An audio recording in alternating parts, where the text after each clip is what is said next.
Tailoring கத்துட்டு இருக்கவங்க இந்த மெத்தடை வந்து ஃபாலோ பண்ணிக்கோங்க. பேப்பரை வந்து நீடிலோட எட்ஜில் வச்சுக்கோங்க.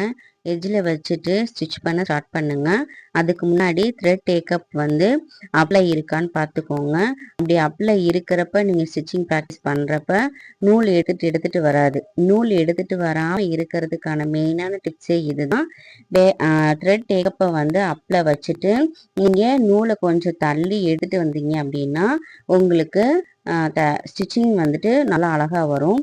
எக்ஸ்ட்ரா இருக்கிற பீஸ் இந்த மாதிரி கட் பண்ணி விட்டுட்டு பாருங்க எவ்வளோ நீட்டாக இருக்குன்ட்டு.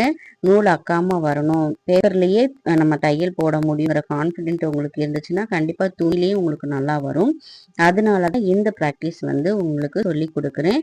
கரெக்டாக வந்து ஃபாலோ பண்ணிக்கோங்க. த்ரெட் டேக்கப் வந்து அப்ளை இருந்து த்ரெட்டையும் கொஞ்சம் எக்ஸ்டெண்ட் பண்ணி வச்சுட்டு ப்ரெஷர் ஃபுட்டுக்கு பின்னாடி வந்து த்ரெட்டை விட்டுங்க.